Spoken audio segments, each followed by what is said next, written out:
So, jetzt schauen wir mal. Jetzt sollte alles da sein.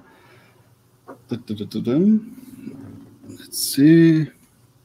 Einen wunderschönen guten Tag, guten Abend, einen schönen Sonntagabend hier aus Unterföhring, der Heimat von meinem Bowling-Shop. Ah, Chuck, I think you have the sound on. Is it? Maybe.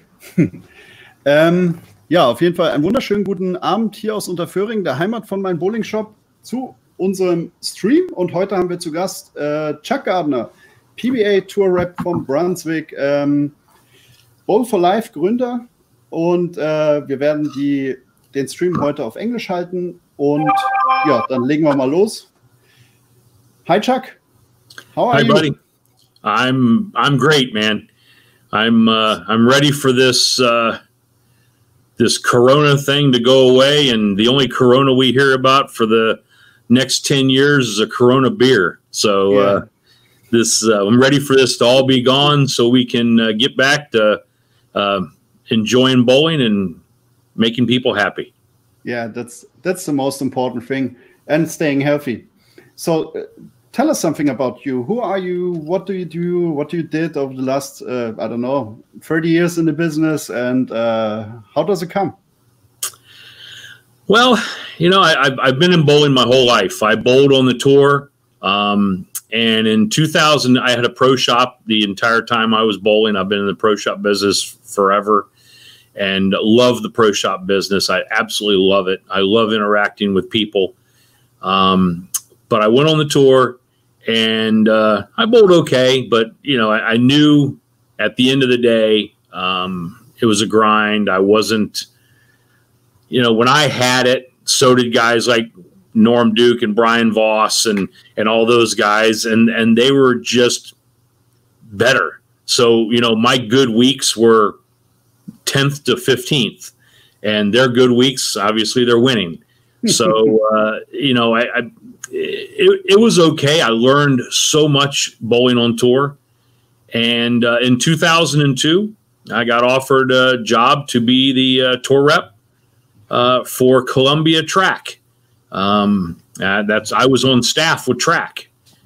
And so in 2002, I took a job as the tour rep for Columbia and Track. It was great. I really enjoyed it. And then when Ebonite purchased Columbia and Track, I ended up going to work for Brunswick. And I've been with Brunswick for 13 years. This is my 13th year with Brunswick. I think the change was 2006 to Ebonite. When Ebonite purchased them? Yeah. Yeah. So I've been with Brunswick ever since.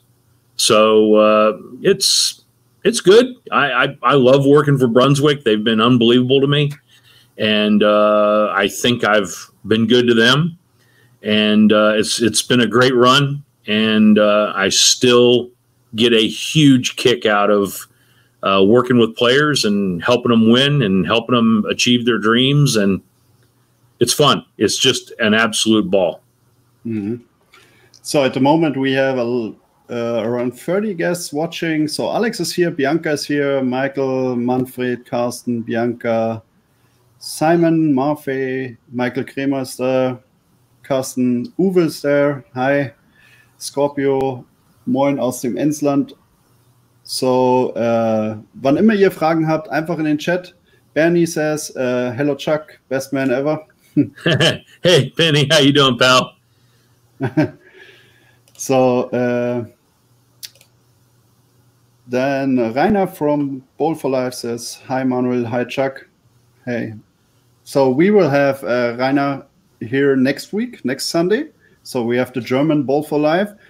So, but we decided to start with the founder of the American and the Bowl4Life at all. So tell us about this. What is the idea behind this? How do you come to this, to creating Bowl4Life, and what is the goal? Well, when we started, the goal was to help educate bowlers, young bowlers. And we were doing that by running little tournaments and little qualifiers, and we created this team environment where all the bowling centers in the area had their own team.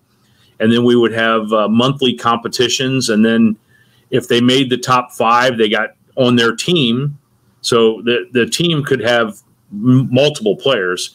But if they were in the top 5 on their team, they got to bowl Baker matches. And it was just a lot of fun. I wanted to help them learn about getting ready to bowl in high school and college. And I wanted them to learn. So each of the pro shops in the area had their own teams, and they coached their own teams. And then we just did events, and it was a lot of fun. It was an absolute blast. But people really, in the United States, the focus now for Bowl4Life is scholarships to help kids go to college, go to university. And so that's the focus of Bowl4Life now. When I retire and have more time, we're going to get back more into education. Right now, because of time restrictions, it's very difficult to do clinics and camps and things like that, because there's just no time.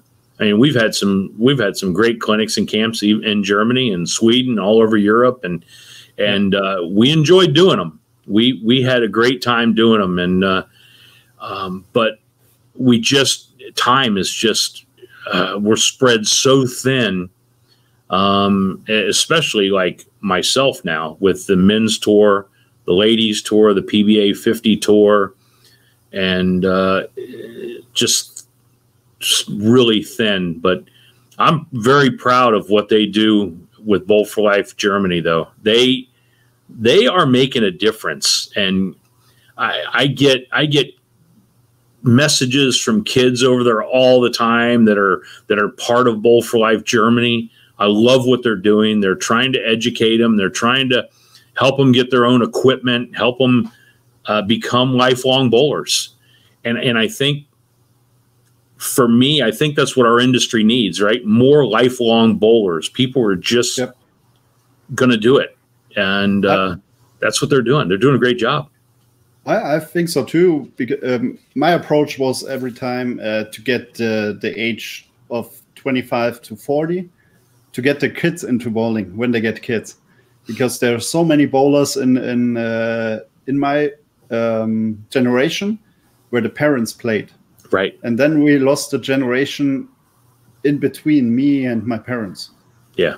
I don't know why, but bowling lost this generation. And we did here too. Yeah, and that was the huge failure. I think it has also to do with the PBA go down in the 2000s. Yep.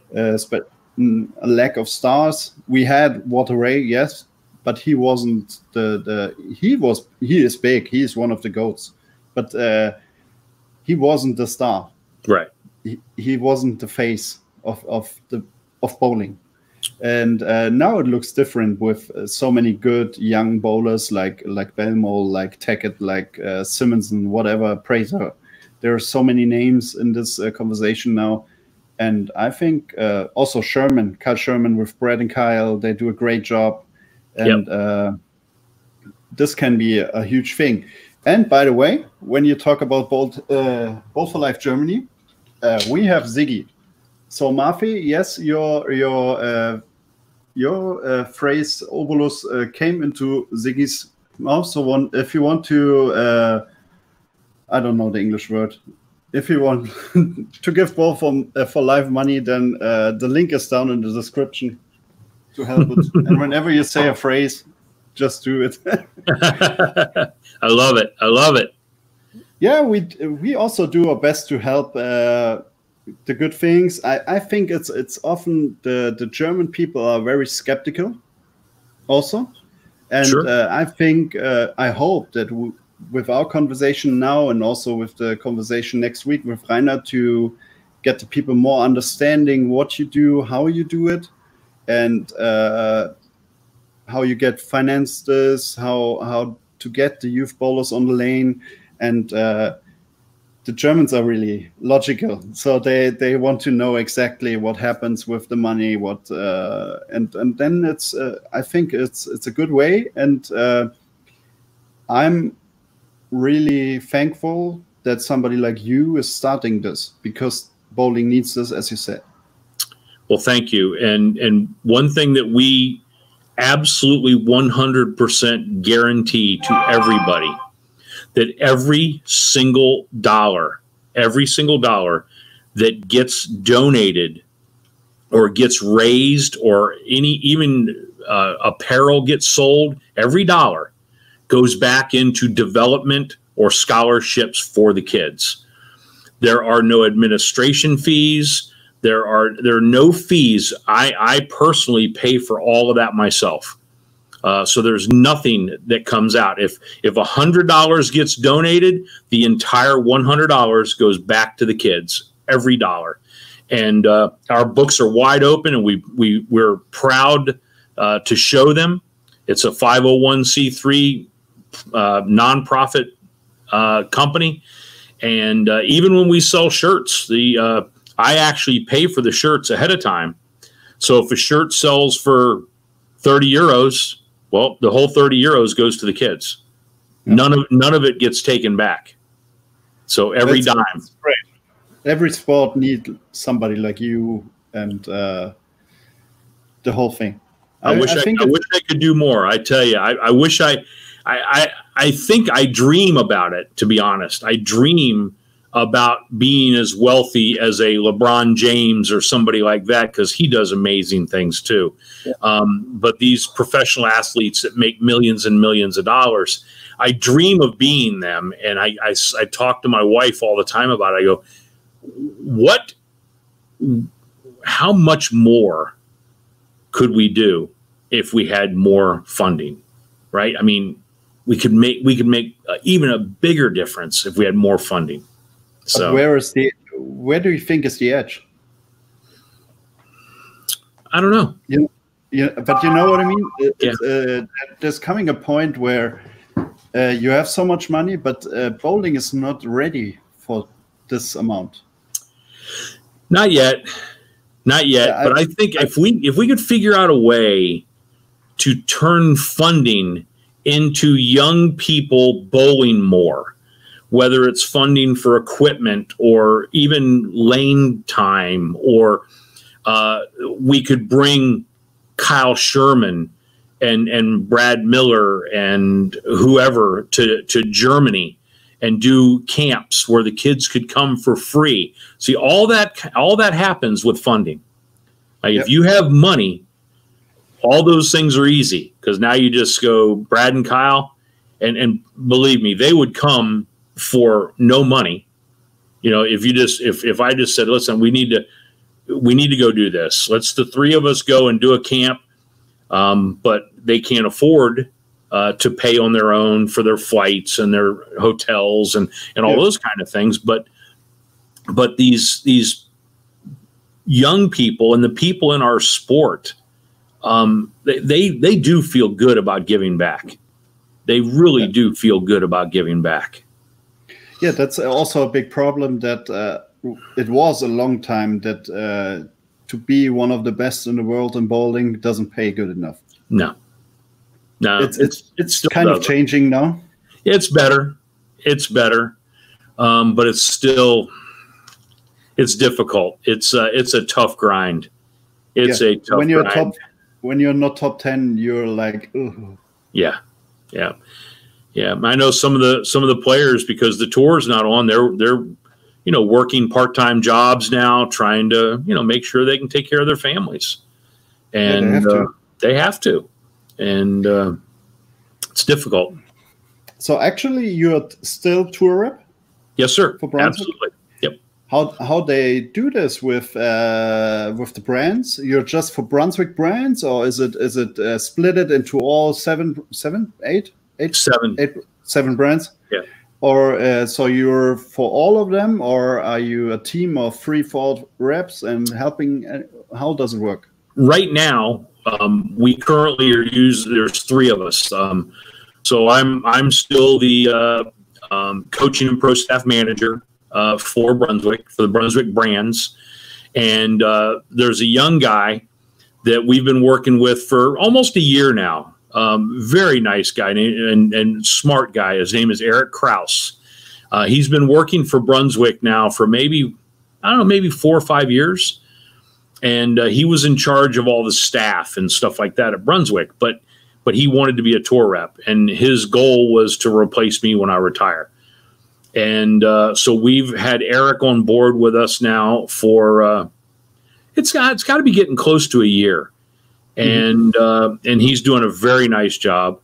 And after the acquisition of Ebonite Brands, we also brought Mike Wolf on as a rep, so that the Ebonite guys had somebody that they were more familiar with. Even though I know those Ebonite guys very well, like I was Bill O'Neill's tour rep his rookie season, his first few years. When I was a tour rep for Columbia Track, he was a Columbia staffer back then. And so was Wes Malott and Chris Barnes, obviously. So we had a great group back then also. So, I mean, I know the guys very well. I've known Tommy Jones since he was, 12, 13 years old. And so I have a great, absolute wonderful relationship with those guys. But we wanted to have someone that was more familiar with the Ebonite bowling balls, because they were very different than Brunswick's bowling balls. And, Brunswick's bowling balls have transitioned so much in the last 5 years. So the Ebonite guys, to try and bridge the gap from, okay, we've been throwing this ball a lot. Now, what are we going to throw in the Brunswick brand that's close to that? So Mike was a great help, passing knowledge on to the guys out on tour. And he's done a nice job. And he's not bowling much at all anymore. He only bowled the Tournament of Champions this year. And, he's Mike Wolf has the Stone 8 in the one final when the 8-pin whoop. Yep, he did. So when you YouTube bad breaks and near misses, was Mike Wolf's number first. Yeah, Mike's a smart guy. He's got 3 or 4 pro shops, so he understands layouts and understands ball transition, and he also understands, just like I do. And this is the one thing that I've talked to Eric about. When you were a player and you actually competed on tour, you understand much more about how the grind works and how your mindset works, and how important it is, the mental thought process to competing at the highest level. It's really, really important. And if you've never competed on tour, so if you look back at the tour reps that have really been fantastic on tour, you look at Del Ballard, and even Rick Benoit, his brother was a tour player. Now Rick wasn't, but his brother was, so he got to live it through his brother. And then I've been out there longer than anybody now, and I competed out on tour for several years, and so I think it helps you being a tour rep if you understand kind of what the player is going through also. What is actually the work as a tour rep? How would you do, because it's not a really, you're behind the scenes actually when a PBA tournament is showcased on Vox or on YouTube. Nobody sees you, just maybe a little bit. Right. So actually a lot of questions came in over the last weeks. What does a tour rep actually do? It depends on the day and the player. I think some players are very much like to be coached and worked with while they're competing. Some players just want to know about, what they did in front of them on the pair. So scouting pairs, trying to give them information. It's really all about, tour rep job is all about transferring information to the player. That's really what it's about. I would say 70% of your work as a tour rep during competition is just mental things. You know, you're trying to make sure that you have a game plan that the player's comfortable executing. You talk about bowling balls and what types of shapes and you know, helping them make a decision when they need to put the asymmetric balls down and get to the symmetrical balls, and just being there for them as a second set of eyes, so they can ask a question. And a lot of times it's just for reassurance. A lot of times it's just for reassurance. You know, like Parker's amazing. Parker will go, hey, you know, I'm thinking about trying this. What do you think? You think moving into this zone with this ball, do you think that makes any sense at all? And if I think it doesn't make sense, I'll go, no, I don't think it makes any sense whatsoever. But if I think it has a possibility, my job then, in my opinion, is to reassure him that, yeah, I think that has a chance. And you are such a great player that you can probably do that. Where some of the other guys may not be able to do that. Right. Yeah. So, and it's about building confidence in them. And the TV shows are really interesting. The TV shows, most of our work is a strategy stuff. You know, what are we going to do on the TV show? What, you know, how are we going to understanding the other players that are on the show, understanding how they try and carve up a pair, or they try and do what they do, and understanding what's going to happen. And, you know, as a tour rep, I've made, you know, probably thousands of TV shows. And so I've got some experience with that. And that is, that's one of the things I think where we're really beneficial to the players, that this is what's going to happen. I don't want you to have to think about what's going to go on. I want you to have to think about nothing except for getting up and executing your shot. It's especially for younger players who are first time in TV show. I think that's very helpful. Yeah. And then you get trust. Yep. You do. You gain trust. And listen, you kind of have, once you've been out there a long time, you kind of have a little bit of built-in trust, right? They've seen you, you know, they've seen me personally, like win on tour with Walter Ray and Duke and then, you know, all the guys, Parker and just all the guys that we've had great successes with on tour. But yet, winning that first title with a young player, or a guy that's, you know, made several shows over his years and never got over the hump, like Jonathan Van Hees, that was one of the most gratifying titles ever for me as a rep, because we're such good friends. John and I are very close. I mean, very, very close friends. And I love John. And to be able to be part of him winning his first title was really, really amazing. It literally brought me to tears. We had a nice cry. It was awesome. And those are the moments that matter so much. So much, you know, winning with Walter Ray and Parker and guys like that, you go, yeah, how much of a difference did I really make? Right. You go, you know, so much experience. Yeah. They have so much experience and they're so great. And the moment is never too big for them.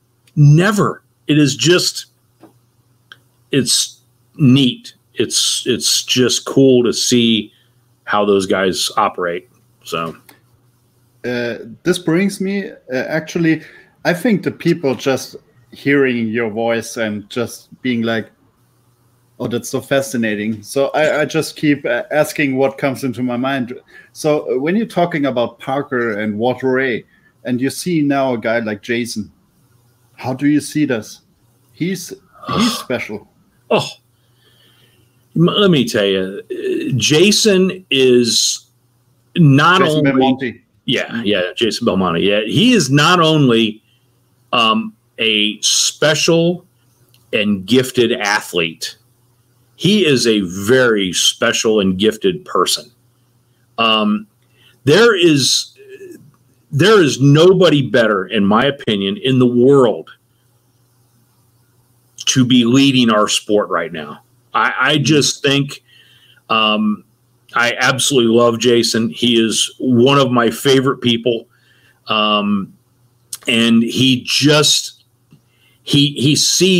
the enormity of his impact on our sport, and he understands that. And there are people that are critical of him for lots of different reasons, but I just see him. I think he will eventually set records that will never be broken.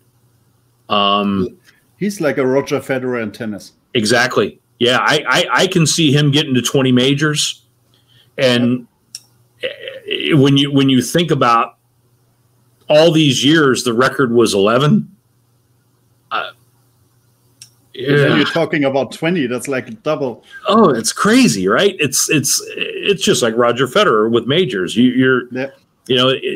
is our Roger Federer, and I think in the shadow of Roger, actually in tennis, there was creating like Djokovic, like Nadal. They coming in the shadow, and then the competition gets really. Yeah, and I think we're getting there in bowling. We've got Simonson. Yeah, I think the guys that are the deal, like the real deal, are Simonson and EJ. I mean, these kids are the real deal, man. They are no joke. Yeah.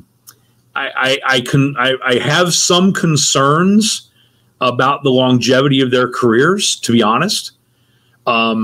Because of their body powerful technique. Yeah. The way when you look at players that created shape down lane, big shape down lane, and you look at their career and how they've evolved, the only one that still creates that big shape down lane, that has been doing it for many years, is Amleto. He's the only one. So Pete had a pretty long career. He did it all with axis rotation, and because his rev rate was never that high. Never. He created all that hook with axis rotation. But Amleto had the rev rate and the axis rotation, so he created that. And I don't see either one of those two guys, because their deliveries are so much more violent than Amleto's are. Amleto and Pete's delivery, if you look at those guys, very smooth, very rhythmic. Well, neither one of these two guys are really smooth and rhythmic. And EJ puts his body through an awful lot every time he throws a shot. Yeah, he sprints. Oh my gosh, it's really interesting. Now, and I think the reason that Amleto has outlasted time is because of his dedication to himself, his dedication to his body, his workout ethic is legendary. The guy would run 5 miles before a block started just to get loosened up. He'd run 5 miles, and it was nothing for him. And he doesn't drink. He doesn't put anything bad in his system. He's still very, very, very, very focused on what he puts into his body. Even at 50, got to be 56 now. And I think so, yes. He's got to be 56. So it will getting interesting, especially with EJ. Actually, just for the viewers, next Tuesday we have as a guest EJ Tackett here in the show. So he will be our guest next Tuesday. And on Sunday is Rainer Hinrichs, the president of Bowl4Life in Germany. So how do you see, when for example, where I look into technique-wise is Prater. He's really smooth. He's one of the guys, he can play like for the next 20 years because He's also very smooth, and it's an interesting phase at the moment. When I think 10 years back, they were just anybody want to play like Fagan. Fagan was the big man, but he was never the big star. Right. Yep. And Osku was coming, and also Jason was slowly coming. It's fascinating that now in 10 years, Jason Belmonte makes a GOAT career already. Yeah, it is. It is amazing what he has been able to do, and how when it's major time and all those games and all the things that come into a major, just how patient he is, how he never gets rattled, how he just, you have bad pairs, you bowl bad games, you make bad decisions, but he's never out of it because there's so many games that he doesn't ever lose the mindset that when I do get it, when I do figure it out, when I get the right ball in my hand, when I get my speed right, or when I get my axis rotation right, and when I get everything figured out, nobody can outstrike me. Yep. I'm going to run them down. And as long as I figure it out soon enough, I'm getting to the show. And when they hear me coming, when they know I'm coming, when they look over that leaderboard and I'm in 20th, and then halfway through the round, I'm in 14th, and then near the end of the round, I'm up to 12th, and there's still a round to go, he's coming. And you start looking over your shoulder, you start pressing a little bit. The guy leading the tournament starts going, my God, could he really run me down from 20th? And you start thinking about that. And he has that effect on people. Tiger Woods had the effect in golf. Dale Earnhardt was a NASCAR driver. He had that effect in NASCAR. When Dale Earnhardt was coming, the guys in front of him were nervous. They were nervous. Formula One, when Michael Schumacher was in. Absolutely. There you go. Yeah. Yep. Yeah. It's in every sport had his. The only sport I knew what is different was tennis, because in every generation you had huge stars like Becker, Lendl, Steffi Graf, and then Serena Williams. It's fascinating. Yeah. So there's an interesting question, or I don't know if it's questions from Torben. He said, how do you get the top players in a country to get motivated for things like Bowl4Life, to get them? A lot of times the normal regular bowler is afraid and feels arrogance from the players. You know what I mean? Yeah. And how can you get the top bowlers teached that they have to make the first step often? Yeah, that's a tough question. I don't know. You understand what I mean? Yep. It's often when you see a regular bowler, a good bowler comes in, national player, whatever, won a lot, and he's like, "Oh, you're interrupting me," or whatever. It's the reaction, the immediate reaction is not good, and oftentimes it's really weird. You have so many nice guys. For example, when you see Parker, he's doing this phenomenal. He's so open-minded. He's so, there can come whoever want. He's friendly. Absolutely. And he's patient. But there are also other players, and I would say it's more than the others than like Parker. And that's a hard thing. So you can't create idols with this mindset also. So what would you tell the bowlers, or how do you say it? I think it's really important to look and to look at the people in front of you that have, and this may come across in kind of a bad way, but I don't want it to.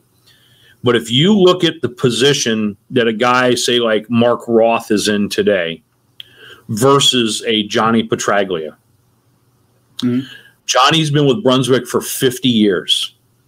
50 years. Yeah, long time. There is a reason that Johnny is with Brunswick for 50 years. And Mark was with Brunswick for, 10 years.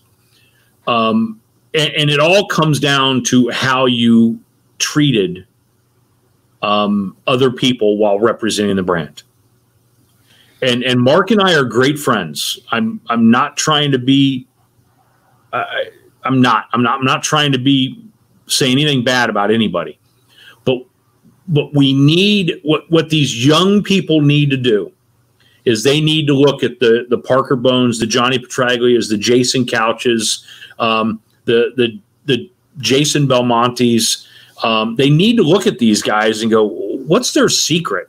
Why are they still being paid by a brand 50 years later? Mm. Career's been over for a long time, right? I mean, he still bowls a little bit on the senior tour. But Parker, Parker hasn't made a TV show on the regular tour in, I don't know, 3 or 4 years. And, but he's an employee of Brunswick and he represents the brand. So I think it's important for players to understand forever and ever, this is always going to be the case. The most important person to you besides your family are the fans of your sport. Yep. And you have to understand this. You have to understand it as a player. And when I have discussions with players over the years about their behavior, and I put my arm around them and I go, listen to me. You want to be around for a long time? You want to make a difference in our sport? You need to quit worrying about if I'm not going to spend time with this person unless I'm getting paid to do it. That's not good. It's not good.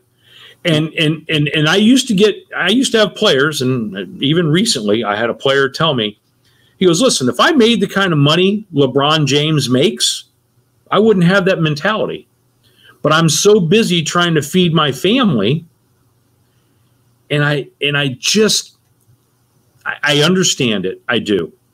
But I just can't buy into it because Parker Bone and all these guys that have done it are in a much different financial situation now because of what they did their entire careers. But you must see in the 90s, the money was really good. It was good. It was good. But the reality is a lot of those guys that were stars then aren't doing amazingly now. Yep. And you and I could talk about a common friend we have that he's not doing good, right? And he's a great friend of yours, and he's a great friend of mine, and I love him to death. But he was a big star. Yep. He was a big star, won a bunch of titles, Hall of Fame, right? And but when you don't, the question is fantastic. And whoever asked that question is spot on, because the reality is that I don't think we fix our sport completely until we have more people like Parker Bone and Jason Belmonte and whoever else we can put into that category. I think it's really important. Idols. You need idols. You need people that. Agreed. I think also, even they're not that successful on tour at the moment, but one of the, I think shortly after Belmo is Brett and Kyle. What they do to the bowling community, they are stars. Yeah. And not because of bowling. Actually, they bowl, but they are stars because they do what they do. Right. And that's a fantastic thing for bowling, and that's we need more and more and more to get this out. And there's another question. to Bowl4Life. How does it work in Bowl4Life USA to get through the process and get a pro in the PBA? Is Bowl4Life still in a relationship, or is it just to the university or college, and then Bowl4Life is out? So you have a youth player coming into the Bowl4Life system, then they go to college and everything, and then the next step from college to the pro tour, is Bowl4Life still involved in this process? Or absolutely, absolutely. Will absolutely be. I mean, we don't have anybody at that level yet because Bowl4Life is only since 2013, so we don't have anybody there yet. But we do. I will tell you that we do have several PBA players now that wear the Bowl4Life logo on all their jerseys. And so it's getting more well known through the PBA players. I mean, Walter Ray, Bob Learn, Amleto, Parker, Tom Smallwood, Matt Kuba, Matt McNeil. I know there's more, but there's at least that many players for sure that bowl on tour, that wear the Bowl4Life logo on every one of their jerseys, and they're not getting paid to do it. They're doing it to try and help grow awareness to the Bowl4Life Foundation because they see that it matters. What do you think? How long will it take till a Bowl4Life athlete that go into the system as a youth win a PBA title? I don't know. I have a young man right now. I personally think it might be a lady first. Okay. I think a lady will win a PWBA title that came through the Bowl4Life Foundation faster than a male will win a PBA title, just because we have a young lady who came through the whole Bowl4Life program, who has been 4 years in a row, College Player of the Year in the United States. That's crazy. Yeah, she is a very, very special player. Very special.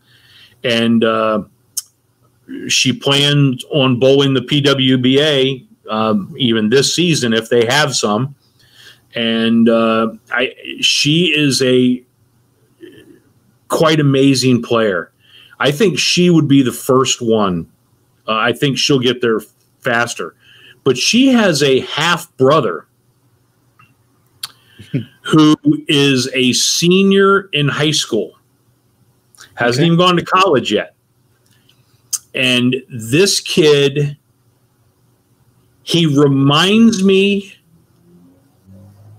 he throws it a lot like Kyle Sherman. Okay. Amazing ball roll.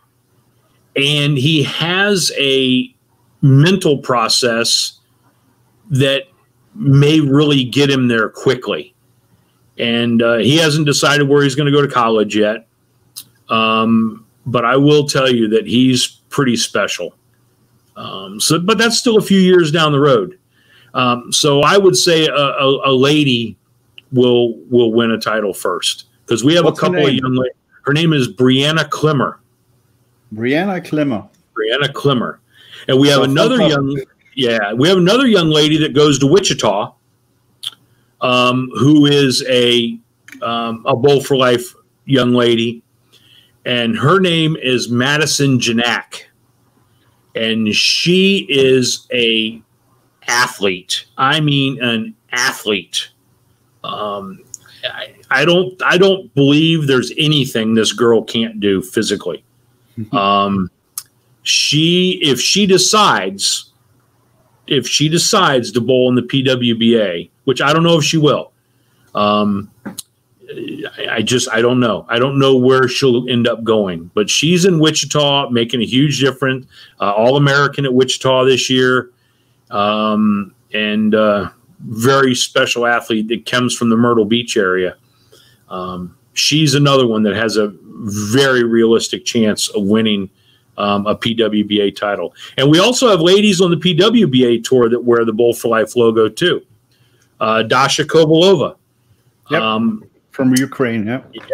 And I think Birgit may wear the Bowl4Life logo on her jerseys too. I'm not sure, but I think she might. Sure too. But maybe. I do know that the Rookie of the Year, Valerie Bercier, wears the Bowl4Life logo. I think Liz Culkin might wear the Bowl4Life logo on her jerseys too. So, we've got some players that are wearing the logo, and we do have some young people that are going to come along and make a difference in our sport. I hope I'm around to see it. And you will be proud. Yeah, I'll be very proud. Are you kidding? Super proud.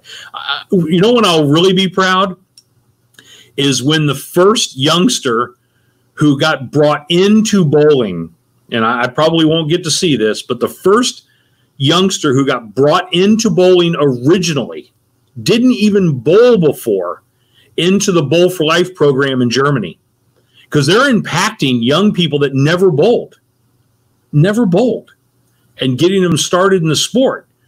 So, man, that would be amazing to see one of those young people grow into a PBA or PWBA champion. You can easily do this. You're in the beginning 30, so. Oh, yeah. Yeah. Actually, you're looking great. Thanks. I feel better that I've lost some weight. I feel, I've lost 70 pounds. I feel stronger. During this virus thing, I've been upstairs. I have a gym upstairs in my house, and so I've been trying to hit the gym a little bit and just try to get a little stronger. But I'll be 61 years old this year, man. Whew. Yeah. 61. So 70 more years to go. Oh, yeah. Yeah. My goal is to outlive Mo Pinnell. How old is he now? Mo is 77, I think. 78. Yeah, he's up there. Here's a question from Hagen. What do you think about Sydney Schrosch? I don't know if you know him, but I think so. He's also Bowl4Life. Yeah, I have seen. Left-handed, two hands. I've seen video. And looks pretty good. Looks really good. Yeah, really good. I really like that game. I've actually gotten some videos from some young people that are part of Bowl4Life there. There's a young girl that's on Storm staff that's part of Bowl4Life that throws it really good. In Germany? In Germany, yeah. Is it Laura? No. Laura? Beutner? That's terrible that I don't remember that. No worries. I think Ayrton sent me a video of her. Left or right-handed? Right-handed. Right-handed. Okay. Actually, I come to the next thing. So, as you're working for Brunswick, how surprised was the EBI move? It was a big surprise. It was a big surprise. To be honest with you, in the United States, I think we were pretty sure. We were pretty darn sure that at some point a manufacturer had to go away because there was just so much overproduction of bowling balls, and most of the plants were running at way below capacity. They just were running way below capacity. The only plant that was running at capacity was Storm, and their plant is not real big, right? So it was a little struggle for Storm to keep up, with the demand for their product, but obviously their product is selling unbelievable. So it was hard for them to keep up.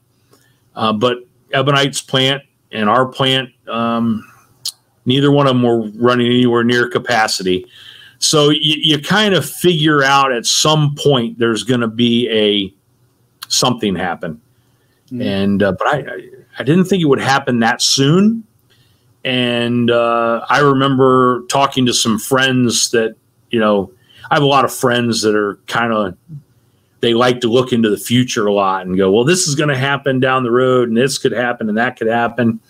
And I pretty much believed that I didn't think anything was going to happen until after I was retired. I said, I think there's probably another 4 or 5 years that all the companies can do okay. And, but the reality is, I was very surprised. I was really surprised. I like it. I think it's neat. I think we went from having by far the smallest staffs on any of the tours to having close to the biggest now. I think Storm still has more men players between Storm, Rotogrip, and Global than we do by a couple. But now we have the most on the ladies tour. And so it's and the senior tour, they really didn't participate much on the senior tour at all, the Ebonite brands. Mm-hmm. They basically had Brian Goebel and Steve Hoskins, and that was about it. They had very little on the senior tour. So it was a huge surprise. But it's fun. It's fun to go to work every week and know that you have a great chance of making TV and winning. Yeah. Do you know how many titles you won as a tour rep? Oh God, no. I have no idea. I think it's I want to say it's 18 majors though. I think it might be 18 majors. You're the GOAT? No, not the GOAT at all. No, not a chance. I would say Del Ballard's still Del Ballard's the GOAT of tour reps. Okay. By far. Del Ballard is by far the GOAT.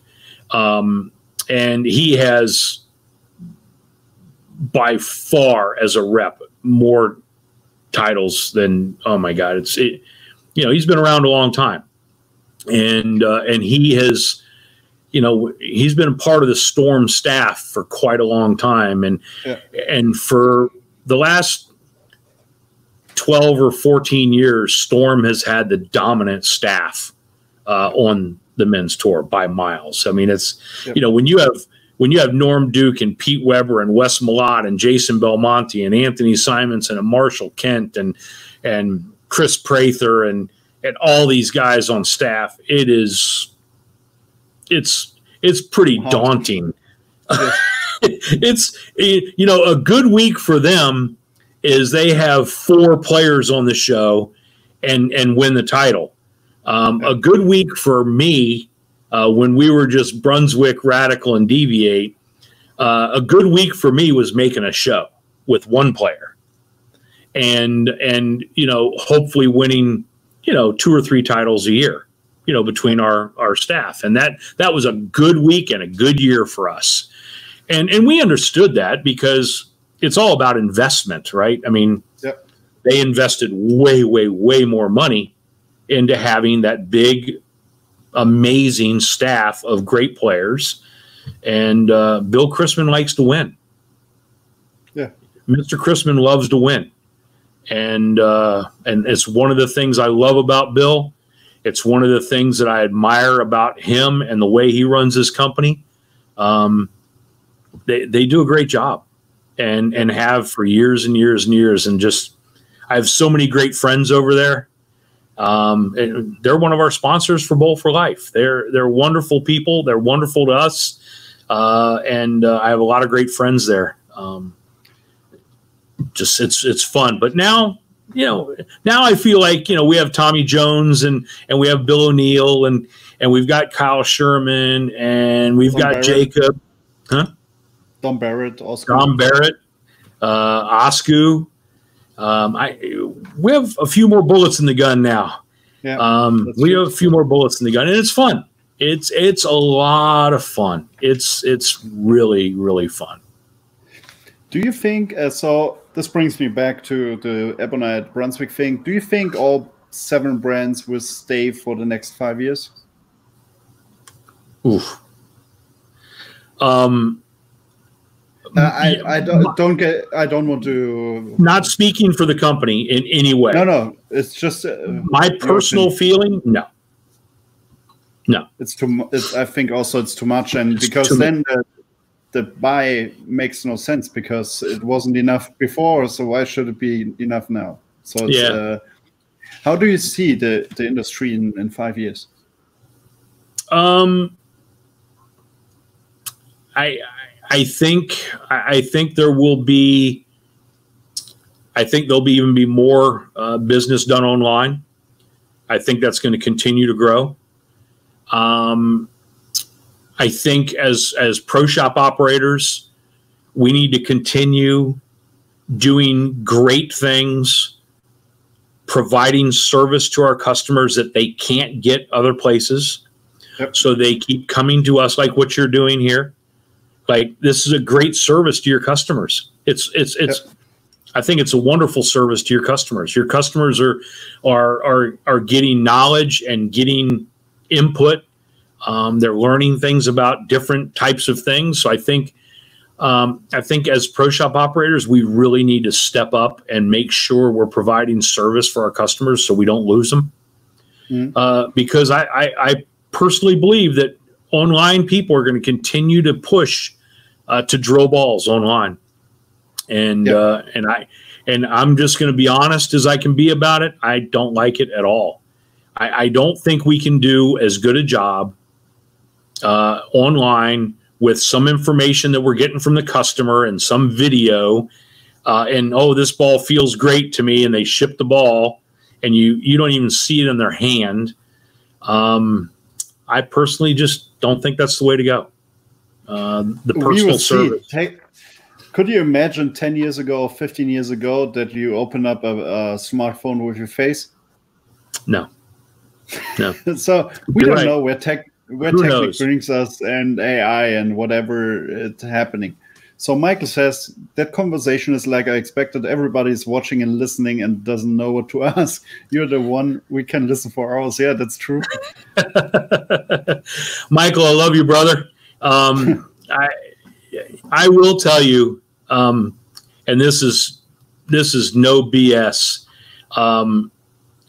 BS means no bull. No bull crap. Yeah. Some of the greatest people I've ever met in my life, live in Germany. First of all, Europe, not just Germany, Europe in general. I cannot believe that here I am. I've been able to travel all over the world, and I have friends all over the world that I know that if I needed something, or if I needed a place to stay, or if I needed a friend, that I've got phone numbers and people right there in Germany that I could call that would help me in any way, shape, or form, and I would do the same for you guys. And it's all because of our sport. That's what makes our sport so great. Yeah, that's what brings us back to the questions before, because you are going the one step. You are also such a nice guy. You're one of the guys. For example, you take my hand and walk me through Brian and all the guys, and but it is what it is. That's the way it should be. I learned something a long time ago from my dad, that if you can look yourself in the mirror every single day and know that you never intentionally did anything to hurt anybody, and that you always truly, not just say it, truly wish the best for everybody, that you can't go wrong. Yep, you cannot go wrong. I want more success for you and for Michael Kramer and for all of my friends in Germany, Birgit and her family. I want everybody to be successful and live their best life. Everybody. And I got a message yesterday because Ronnie and his wife and Simonelli and his wife posted on social media that they were at my house, and we're hanging out. And, neither one of those guys are on our staff anymore, but they used to be. Both of them used to be on Brunswick staff, Brunswick and Deviate, and they're not anymore. They both had moved on. You know, Ronnie's with Storm, and Ryan's actually an independent right now. Well, no, he's with that new ball company, Big Bowling, right? Bowling. But through it all, we're still friends. And you know, Ronnie and his family stayed at my house last night. We had a beautiful time. It was so much fun, and I'm not going to change that about me. I know some of my fellow employees might go, wow, look, man, you work for Brunswick and those guys work for the other companies and you got them over at your house. But I don't care what logo you wear. Yeah, it's not important. That's at the end of the day, when we are in the ground, nobody cares. That's right. Nobody's going to put a Brunswick logo on my tombstone. Yeah. It's not going to happen. Sandro says, Chuck, you're a pretty great guy. I love this conversation. Thanks, Sandro. I appreciate it, man. I'm blessed. I'm so lucky to just been part of this industry and part of all you people. That means the world to me. So every guest we have get 10 quick questions and just answer what you want. So what is your favorite food? Mexican. What is your favorite beverage? Well, it's become water. But I really like beer. Yeah, that's the reason you like Munich, huh? That's right. That's right. So the best beer I've ever had. Yeah. What's your biggest win? My family. It's my biggest win, my family. Your biggest fail? My biggest fail. Having young people that I tried to mentor over time, not getting them where I thought I could have. You know, some people turn into Parker Bone. Some people are just naturally Parker Bone.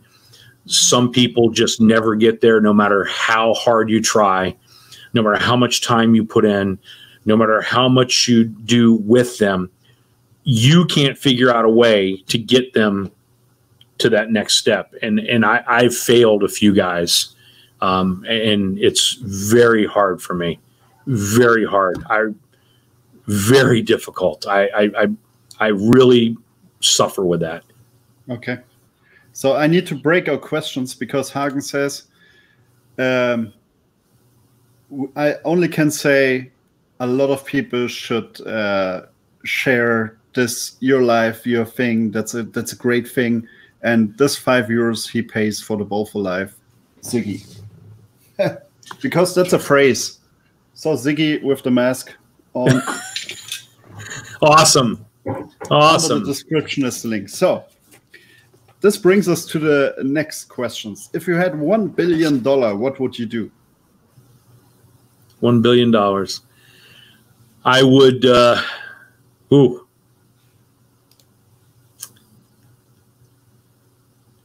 would, I would probably invest half of it, at least half of it, into everything that I believe I could do to help make the sport of bowling better. That's a cool thing. I love the sport.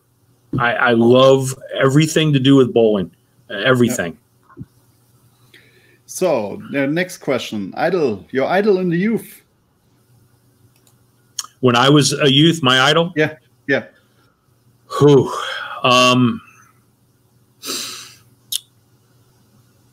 Wow. Probably Jack Nicklaus. I just, that's a golf player, right? Yeah. Yeah, he's the all-time major champion in golf. I just love the way he lived his life and the way he just the kind of person he was. It made me feel like I wanted to be like him. It was pretty special. Your idol now?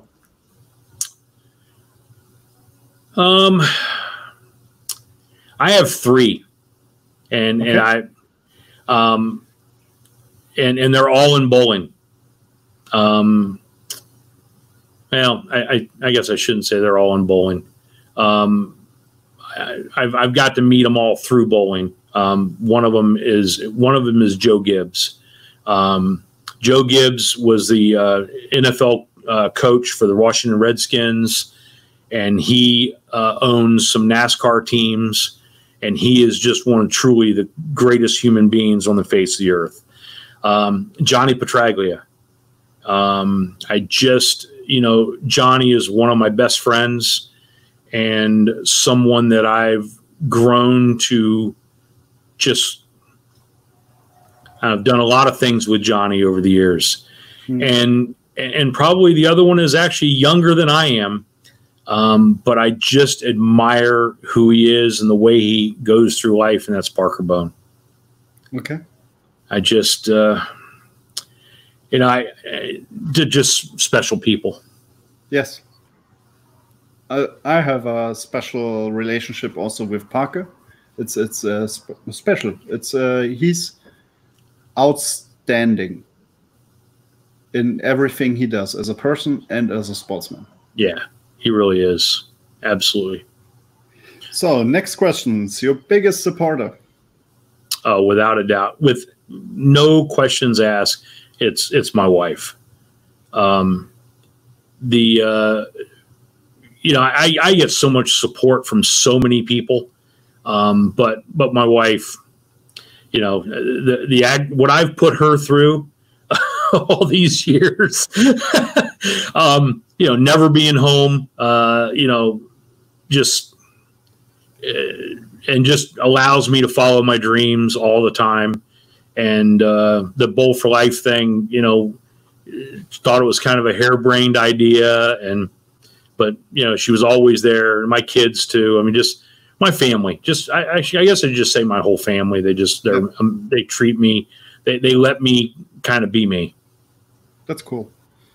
So Murphy, your question comes next when I'm finished with mine. And so your best buddy on tour, on the PBA tour.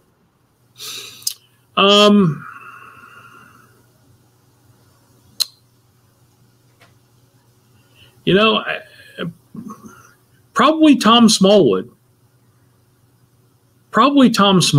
It's funny. He's like everybody's best buddy. He's that guy that he's easy to be your friend. He's low maintenance. He doesn't have to have things his way all the time. Parker's really not been out there lately. I would say before that it was Parker. But we spent a lot of time together. But probably now it's probably Smalls. Cool. Your favorite sports besides bowling? Probably NASCAR.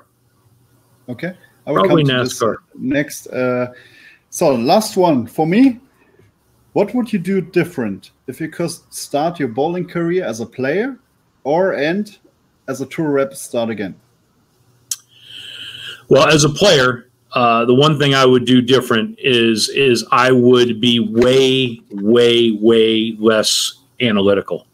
I would just allow myself to be able to let it go and quit thinking so much about what I should or shouldn't be doing at that time, physically or mentally. Or I was super analytical. I got in my own way all the time.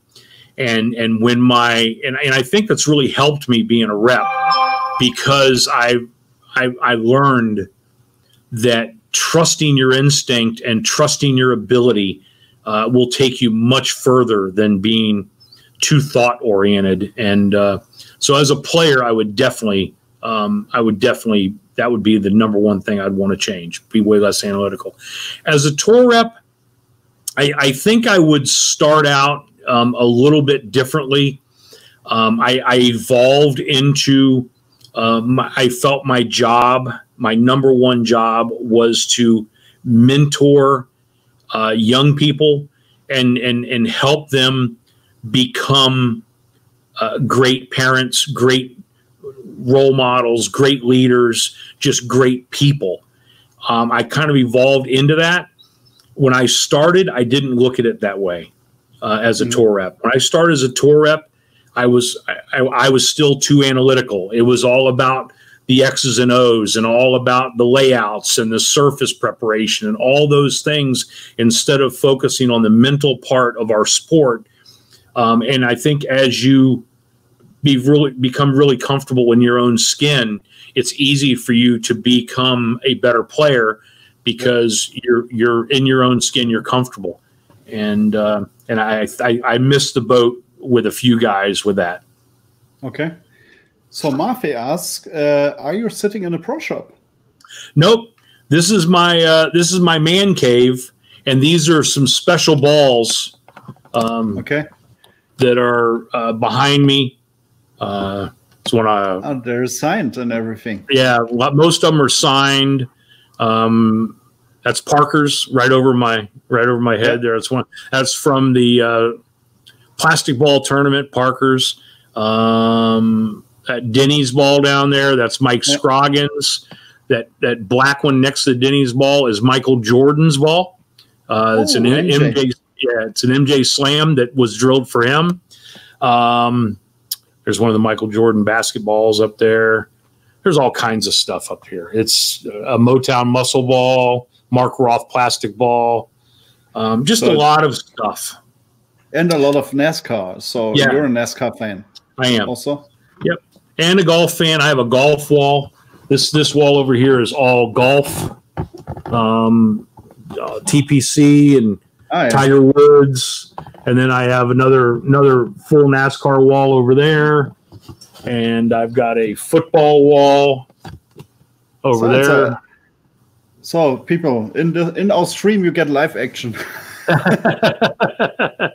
Some really neat the lane sweeps autographed by the players who won them. So yeah, this is my place. This is my it was really crazy to have Ronnie here and his kids. His kids are sports freaks. I mean, they love sports, and they were in here for hours yesterday looking at everything. And they just had an absolute ball. This is my favorite place in my house. My favorite place is actually out there on the lake, but with the boat, right? Yeah. But this is my favorite place in the house, and I do most of my live streams in here. And I move around in the chair and on this table. I have a table and chairs, and I just switch sides. When I want to put a little different background up. I'm not fancy with putting cool things behind me like some people do. I just put my stuff up. Yeah. Questions. When you have now, I would say 10 to 18 years old woman or man, what would you tell her or him to get more successful in bowling? How to get more? What path would you choose, or what advice would you give? Well, the first advice I would give them is focus. Continue to focus on basics a lot, as far as the physical game. Figure out a way to never fall off a shot. Post every shot you finish. When you finish that shot, you shouldn't be moving. You let it go. You look like Parker Bone. Look like Jason Belmonte. Look at these guys that their body never moves. I know Walter Ray is the greatest winner of all time in PBA history, but you would never teach his style, right? You just wouldn't. Yeah. He's not just that beautiful. He's just that good, right? I mean, Walter Ray is just, and he's just, he's really been, he's been around such a long time, and he's always been very clutch and able to deliver in key moments. And he's just been a great player for a long time. But focus on those fundamentals where you can post every single shot that you throw, and learn something every day about the sport. Learn what happens when you play a pattern a certain way, always learning, information gathering, so that it becomes second nature to you, that you don't get paralyzed by analyzing things. Because there's a saying in the United States, I don't know if it's in Germany or not, but analysis causes paralysis. And when you analyze things too much, it makes you not be able to execute. Yep. So what you need to do when you're young is get all this knowledge so it just becomes part of your DNA and part of who you are. And then you're not analyzing it as you get older, and you've been in that environment before. And I would also tell the young people in Germany, look at the successful players. I mean, you guys have a lot of great bowlers in Germany. You have a lot of great bowlers all over Europe, and look at them. Take a look at Birgit. My God, she has got some game. I mean, it's pretty special. And I know I guess she's probably the best woman bowler in Germany. And I don't know how long she has been, but she's quite a player. And learn from them and gain experience by don't practice without intent. Don't practice without intentions. I think a lot of people really just go out and throw bowling balls. And you have to have a goal. Got to have a goal. You got to be accomplishing something while you're there. And the other last thing I would say is find yourself a great pro shop partner that you can spend time with, that has knowledge and can pass that knowledge on you. And I mean, it's easy for me to recommend Manuel and his team.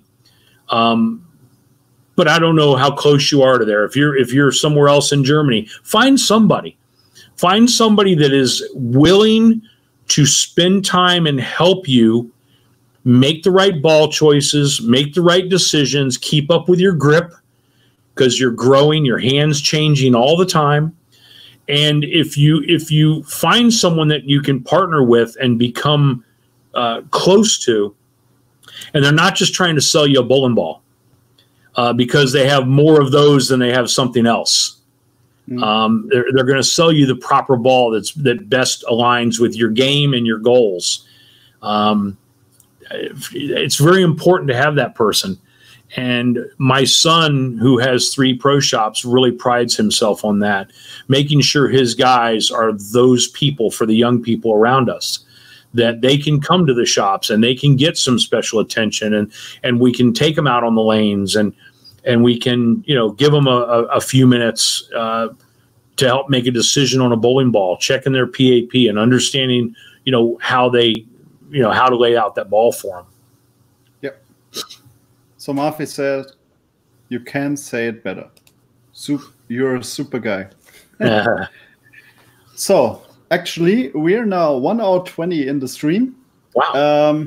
Yeah, it's longer than I expected. But as every time we are talking, that's good. It's a good thing. I love it. I like to talk to you. So actually, I want to say, first of all, if the people that viewing like it, thumbs up, subscribe to the channel if you don't have. And Chuck, do you want to tell the people something? It's your part now. Support our sport. Do whatever you can do to support our sport. Love our sport. Enjoy our sport. Just be part of it, because it is by far the greatest sport in the world. Everybody can do it, any size, any shape, any age. Anybody can do it. No other sport has that. No other sport has that. The social aspect of bowling is unbelievable. So go out, support your sport. When your bowling centers reopen, support your local bowling center, support your local pro shops, and get out there and enjoy our sport. To me, that's everything. To me, that's everything. So actually, I really, really, really appreciate your time. I want to say thank you for your time, that you be a guest on our stream.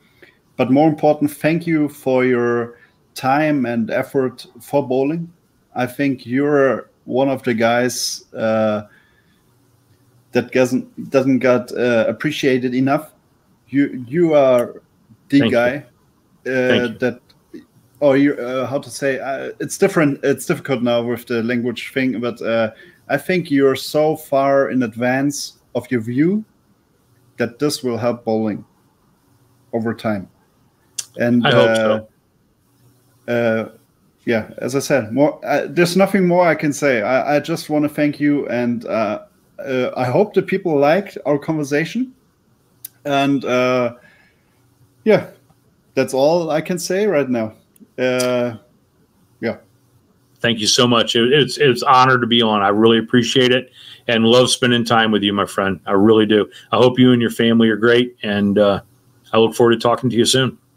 Yeah, just stay for 1 or 2 minutes, and thank you very much, people and bowlers. See you next time, next Tuesday. EJ Tech is our guest. So thank you. Bye-bye.